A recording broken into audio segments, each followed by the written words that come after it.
Last time, we saw the arrival of Broly and Paragus on Earth. At first they were a threat, but they were able to be stopped, and now it seems they might actually be on Goku's side. Can they be trusted though, and will they even be able to defeat Frieza if he does show up? We'll be seeing all that and more in this part 5 of What If Bardock went Super Saiyan against Frieza. 5 different ships to send on planet Earth. The Ginyu Force has been sent out, Frieza's first line of offense. He's a little angered, he should have killed Broly and Paragus while he had the chance. But it's not like that was his only opportunity, he still should be able to do it later on. Although, he knows no normal soldier can do it, that's why the Ginyu Force is being sent here. This group arrives while Goku and Broly are training in the Room of Spirit and Time. They're going to be out soon enough, but this definitely is pretty terrible timing. As soon as they land, they pull out their scouters. They can't really locate anybody except for one person, Paragus. He hasn't really trained much and he doesn't really know how to suppress his ki that well.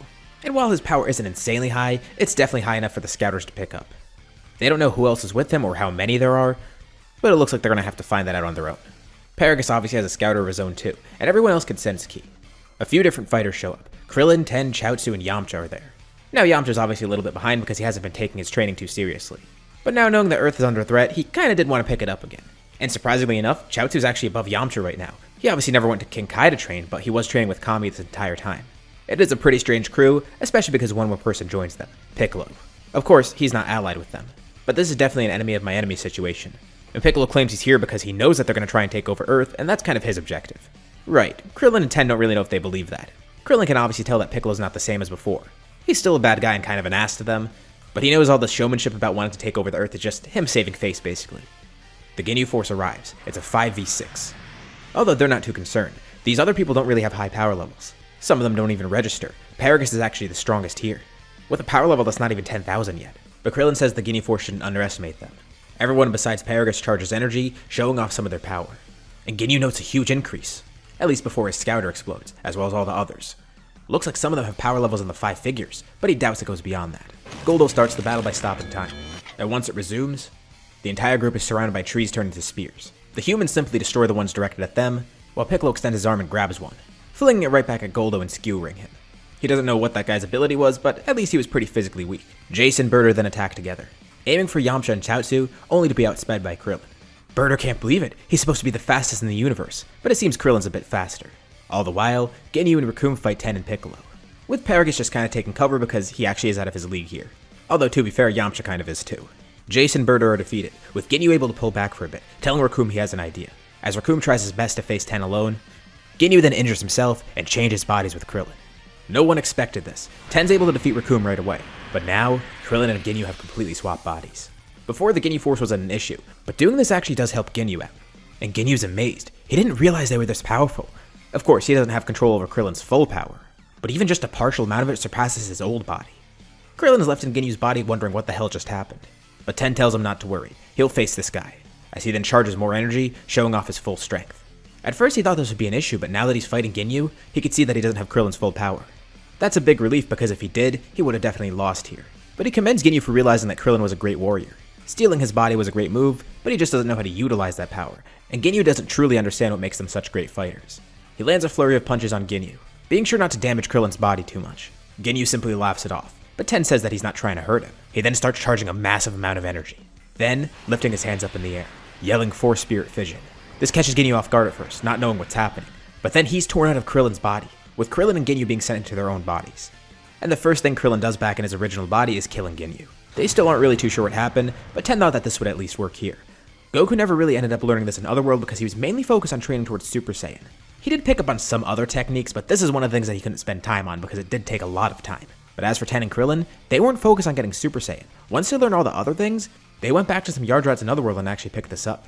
They do have a bunch of other abilities with Spirit Control, and Spirit Control is exactly why they're so powerful here too. Hell, if they really had trouble, they could have even tried Kaioken. Probably not Fusion though because they're not a similar height. But they did have a bunch of techniques and powers to help out here, and Ten's honestly just glad that that worked out. Paragus can't believe what he just witnessed, but he tells him that Frieza will be here soon surely enough. With the Ginyu Force dying, there's no doubt about it. Frieza himself is going to have to come here. And pretty much immediately after this fight, Goku and Broly then arrive on the surface, looking around to see a bunch of dead people on the ground. Huh, looks like they missed out on something. One thing that everyone notices too is that Goku's in Super Saiyan the entire time, and he looked completely casual about it too. And Piccolo curses it, but kinda smiles at it. He should have expected that Goku would have powered up again, especially doing that kind of training. And Goku says he's basically learning to get control in this form. As for Broly, they did make a bunch of progress, but he's not exactly at this level yet. At least in terms of technique. In terms of raw power, Broly's definitely going to be a big help. And they did get some of his anger under control. Paragus is pretty amazed to hear this. He actually tamed Broly's anger? Goku says it definitely wasn't easy, and Broly almost killed him a couple of times. But even though Broly can't fully maintain his power yet, the fact that they made progress at all is amazing. Definitely better than nothing. A few more days pass by, and then a much larger ship descends on Earth. Everyone on the surface can sense a huge power approaching. They can't believe it. Paragus still has a scouter too, but even though he doesn't fully grasp Frieza's power, he has seen it firsthand and is pretty terrified. Chaozu and Yamcha wonder if they'll be able to help here at all, and Piccolo's astounded too. He's not going to back down, but he wonders what the result of this will be. But they still have 4 incredibly powerful warriors: Goku, Broly, Krillin, and Ten. The ship lands, and as Frieza steps off, he tries to be intimidating at first, but he's shaken to his core as he sees Goku. He's not even concerned about Broly and Paragus being there, the 2 traitors. He obviously didn't know what was happening, and the Ginyu Force never confirmed that Goku was here. And this immediately grabs Frieza's attention. That golden hair, the bluish-green eyes, even the hairstyle and the shape of this guy's face. Frieza can immediately see the resemblance. Of course, Bardock wasn't a concern to him, but Bardock's face never left his mind. Bardock was the first Super Saiyan that he fought. He was the whole reason Frieza was paranoid in the first place. And Vegeta's words go through his head once more, haunting him. There actually were other Saiyans out here, and another Super Saiyan rose up. How did he not realize that that rebel sent away his son? Because there's no doubt about it, this guy has to be Bardock's son. And Goku could see the fear on Frieza's face, knowing that Frieza probably recognized him as Bardock. Goku understands why he'd be surprised. He honestly was surprised too. Saying that he actually got to see Bardock again, who told him everything about Frieza. He even knows the fact that Frieza can transform. Not just once, but he has 4 different forms. He didn't want it to have to come to this. He wanted to avoid Frieza coming here in the first place. But honestly, it's thanks to Frieza that he got this power, and if he has to use it against Frieza, well, it looks like he doesn't have a choice. But Frieza tries to put on a cool face. Well, if Goku met his father, then he surely knew that Bardock was no match for Frieza, even with Super Saiyan. And Goku does know that, but he's not Bardock. Frieza shouldn't underestimate him.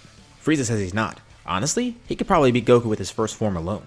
He actually did prepare for this. Never in his life did he think that he'd have to do this, but it has been a few days since the Ginyu Force died. And once they arrived on that planet and confirmed that Paragus was there, Frieza knew something was going on and went to his last resort. He actually started training. Maybe it would have been a little better to take some extra time, but he's trained for a couple days before he came here, almost an entire week. He's stronger in every form, and this form can beat them. Well, Goku begs to differ, and Ten and Krillin step up first. Piccolo, Yamcha, and Chaozu go and fight Frieza's army behind him, with Paragus and Broly even joining in too. Paragus tells Broly this will be a good warm-up for him, and he wants to see what Goku's taught him so far. But before they go into battle, Paragus holds up the remote that he used to shock Broly, which terrifies Broly at first, but Paragus then crushes it. Maybe Goku was right. Maybe he's been treating Broly the wrong way, but that's why he wants to put that to the test. If Broly can truly control his anger, this is the time to show that. And Goku just watches on, conserving his energy and just watching how Broly performs, but more importantly, watching how Ten and Krillin perform. Frieza steps off his chair and starts fighting the 2 humans. Much to his surprise, he can't do anything against them. He didn't realize Earth had such a strong population, and Krillin says there are actually exceptions here. The duo easily fights Frieza together. His cockiness quickly goes away though, and he realized that he does need to transform, going into his second form. This has powered up a bit too, and they're actually fighting on equal footing with him. The 2 of them together give his second form some trouble, especially because mid-battle, he notices the second they attack, there's a powerful flash of red light. He can't sense anything, but he can definitely see it. They power up when they attack, using Kaioken very briefly, and they start upping the power. At first they only use ×2 when they land attacks, but the 2 start speeding up significantly. Frieza can barely keep track of them, and at first he thinks they're moving so fast that he's seeing after images, but no, they've cloned themselves. Ten has also grown 2 extra arms on his back, but he's surrounded by multiple copies of Krillin and Ten. They're using Spirit Control and Kaioken both at once. Frieza's hit by a rapid flurry of attacks, made even more rapid by the fact that Ten's using the 4 Witches technique. He's being attacked from literally all angles. They even go up in the air and he's being attacked from below and above. He's blinded, he has to dodge Kienzans, and a bunch of other different attacks that they're throwing at him. And at one point, all the Krillin clones begin charging an attack, with Ten doing the same. And Ten laughs at the idea of this because he's using a technique that he never thought he'd actually try and use in battle. All the clones are charging Kamehamehas together, with Ten's clones actually charging 2 at once. The 4 arms really help. And together, they all launch an attack, hitting Frieza from every angle, briefly powering into Kaioken as they do so. And just as the attacks are about to land, Frieza reluctantly summons more power, going into his 3rd form. He powers up just in the nick of time, but the attacks still do hit him and do deal a bit of damage. All the clones disappear as Ten and Krillin float there, going back down to the ground. What, are they giving up? But Frieza looks around and sees that his entire army is defeated. Briefly distracted by this, he doesn't even realize that behind him, Broly's just appeared, launching up and kicking him in the back of the head. And before he's launched away, Broly grabs onto Frieza's tail, swings him around, and then slams him down to the ground below, launching a flurry of ki blasts downwards. And through the smoke, Broly launches down at him. grabbing onto Frieza's face and launching a point-blank blast. There's a massive explosion and Broly jumps back. And although he's injured, Frieza's somehow able to stand up from all of this. That damn traitor. He should have killed Broly when he had the chance. But using them for bait did work after all, because now he's found one Saiyan that wasn't accounted for, that being Goku. Broly starts sprinting towards Frieza. And he tries to grab onto Frieza, but Frieza suddenly shrinks. And there's a massive burst of power that actually knocks Broly back a bit. And he realizes that Frieza didn't just shrink, he completely transformed once more. They should all be happy to see this. They did force him into his final form. Maybe he did underestimate them. However, this form makes the others look like child's play in comparison. Of course, he's angered at the betrayal. He's disgusted that he didn't act sooner. But he says that he's not going to underestimate them any longer. He's made the mistake of underestimating his enemies before, so he won't do that again. He starts charging even more ki. Is he transforming again? He should only have 4 forms. But not quite. He quickly powers up, and his body bulks up a little bit. But besides that, his form doesn't really look too different. This was his final form, but this is the full powered version of it. After his training, he could actually control his strength, and it doesn't take time for him to charge up. He could pretty much instantly go to 100%. That's how he's been able to transform so quickly here in the first place. His trainings allowed him to control that full strength more easily, and he could transform instantly. And with both of those things, he has no need to suppress his power here. Although, stamina might be a concern for him, but he's not really too sure since he hasn't used it in battle. Of course, he doesn't say this out loud though. Immediately after this, Ten and Krillin multiply themselves once more. It's a bluff, but now Frieza has dozens of fighters attacking him. And Goku asks Broly if he's ready. And he reminds him to just keep his anger in check. Don't lose his cool. He assumes a fighting stance next to Broly, as Broly kinda nervously nods. Together the two fly in. Frieza easily fights off all the clones, but then Goku attacks. And he feels the power from Goku's punch. This Super Saiyan is completely different from the one he fought before. That attack actually did hurt him. And Broly's powered up too. He's grown a little bit in size. He has a fierce green aura surrounding him. He's breathing heavily too, trying to maintain this power, and he's actually succeeding at it, trying to not let the power run wild. Both of their attacks are actually hurting him. Ten and Krillin work together as distractions, with Goku and Broly as the main powerhouses. But despite Goku and Broly's strength, Frieza's actually able to give them a good fight. This is mainly due to his training. He wonders if he did get here too soon though. Maybe a few more days, possibly even a few more weeks would have really helped out here. And Goku's pretty surprised that he grew this strong in a few days. But he's sure if he fought the old Frieza, he would have been able to defeat him instantly. Although, he still doesn't think he's going to lose here. But one thing about Frieza here is that he can't control his emotions right now. Specifically, the feeling of anger and fear. Anger at himself for not acting sooner. Anger at the Super Saiyan being here. Anger at the betrayal of Broly and Paragus. And the complete destruction of his army that he brought here. But while he's angry at all those things, he's more so fearful. Fearful of the Super Saiyan. A Saiyan who actually knows about the power. A Saiyan who can control it. A Saiyan who's powerful with it. Sure, Bardock might have lost the battle, but he won the war here. Telling Goku about Super Saiyan was the best thing he could have done, because now his will lives on through Goku, and Paragus watches on completely stunned. The Super Saiyan form, it's just magnificent. He never thought he'd see a Saiyan with such power. Hell, he didn't even think the legend would come true in the first place. With that brilliant golden glow, the way he fights with such grace and effectiveness. While Goku might be the Super Saiyan that was once told in Legends, he's definitely no ordinary Saiyan, not at all. And this is what Frieza feared. But Paragus also watches on with pride as Broly fights too. He's finally controlled that anger, and look at him now, overpowering the Emperor. There's a brilliant purple glow in the sky as Frieza launches out a bunch of energy, briefly knocking Goku and Broly back. And Paragus cheers them on. They're gonna win here. But Paragus then feels a sharp pain in his chest. He looks down and sees a holes there. It happened so quick that he didn't even realize it. Frieza launched a death beam right through him. Death beams are launched all around. Piccolo's barely able to move out the way, being hit in one of his arms. Some clones of Ten and Krillin are hit, protecting the real Ten and Krillin, as well as Chaozu and Yamcha. But they see that Paragus wasn't so lucky. He falls to his knees, and then collapses to the ground. Frieza declares that he'll kill all of them. They're all dead now.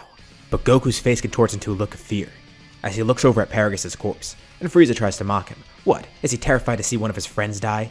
But Goku completely ignores Frieza's taunts. He yells out to Broly, telling him not to look down. But it's already too late. Broly's seen what's happened. And Frieza continues mocking them. What, are they gonna cry over that? But Goku calls him an idiot. He doesn't realize what he's done. And Broly's floating there midair, not moving at all, but suddenly his aura starts growing, getting even more intense than before. It shifts from a green to a golden light.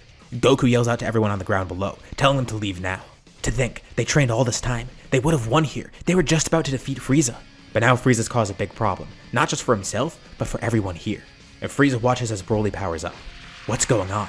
And Goku, just as scared as Frieza, tells him that he created another Super Saiyan. There's a powerful scream from Broly that shakes everything. Blasts of ki are launched everywhere, scorching the entire area. And floating there in a pillar of green ki is Broly, completely berserk, now with the same golden hair as Goku. And this is where we'll leave off for now. What do you think about this part, and what's going to happen next? Leave any thoughts or ideas in the comments below. I'd love to see what you guys think. As usual, be sure to drop a like and subscribe if you haven't already, especially if you want to see more parts of this series, or if you just want to help out the channel. Anyways, thank you all for watching, and I'll see you all in my next video.